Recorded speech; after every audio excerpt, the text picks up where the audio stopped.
बिस्मिल्लाहिर्रहमानिर्रहीम। अस्सलाम वालेकुम। उज़्माज़ किचन में आप सबको खुशामदीद। कल मैंने आपको कोफ्ते बनाने सिखाए थे, आज मैं इसकी करी विद कोफ्ता बनाऊंगी। ठीक है। पैन में हाफ़ कप मैंने ऑयल डाला है। जो देखिए कि नहीं, जो आंच जो रखी है वो मैंने दरमियानी रखी है। अब एक दरमियाना साइज़ के प्याज कट करके बारीक वो देगची में डाल दिए मैंने ऑयल में। और ये ख्याल रखें कि जब ऑयल गर्म हो तो चम्मच मुस्तकिल चलाएं, क्योंकि प्याज जल ना जाए। प्याज का कलर जो है वो गोल्डन ब्राउन ही होना चाहिए। देखें, मैं मुस्तकिल अभी इसमें चम्मच चला रही हूँ ताकि प्याज ख़राब ना हो, जल ना जाए। अब इसमें मैंने गरम मसाला जो साबुत था वो डाल दिया। 2 इलायची हैं बड़ी, काली मिर्ची हैं, लौंग है और दालचीनी है। अब मैंने ग्राइंडर के जग में दही जो 3 चम्मच थे बड़े वो डाले हैं। अदरक लहसुन का पेस्ट 1.5 चम्मच वो डाल दिया मैंने।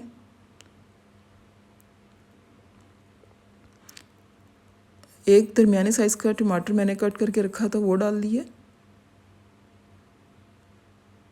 और जो प्याज अभी मैंने ब्राउन की थी वो मैंने इसमें डाल दी विद गरम मसाला। देखिए कितना प्यारा इसका कलर आया हुआ है। अब जो खुश्क मसाले हैं, धनिया, मिर्चें, हल्दी और नमक, इनकी मैंने जो है मिकदार वो वीडियो के लास्ट में दी हुई है। इसकी रेसिपी भी दी हुई है, अज्जा भी दिए हैं।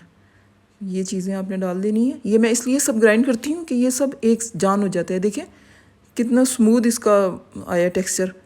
अब इसको हम ऑयल में इसको फ्राई करेंगे और मैं चम्मच चलाती रहूँगी साथ साथ। थोड़ी देर के बाद मैं इसको चम्मच चलाती हूँ ताकि ये नीचे से लग ना जाए।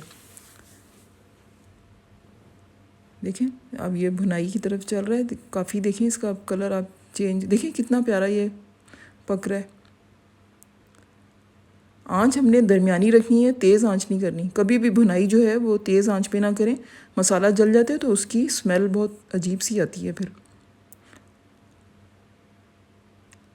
और जो मैं आपको बताऊँ, गरम मसाला मैंने जो मिड में डाला है वो इसलिए डाला है कि अगर हम शुरू में प्याज के साथ डाल दें तो वो जल जाता है सारा गरम मसाला, तो वो तकरीबन एंड में डालना चाहिए। मसाला ये काफ़ी भुन गया था। अब मैं इसके अंदर कोफ्ते जो मैंने बनाए हुए थे वो डालती हूँ और फिर थोड़ी देर के बाद हम इसको फ्राई करेंगे।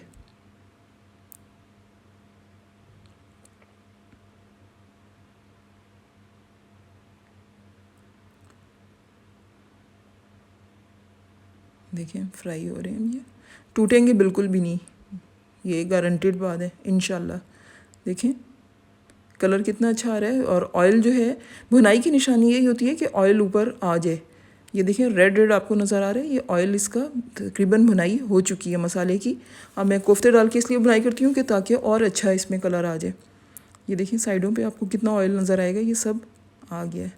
अब ये पिसा हुआ गरम मसाला, ये ख़ास इंग्रेडिएंट है जो मैं एंड में डालती हूँ भुनाई के, ताकि बिल्कुल ये इसके अंदर जो लहसुन अदरक की या किसी भी चीज़ की स्मेल है वो ख़त्म हो जाए, बिल्कुल ख़त्म हो जाए।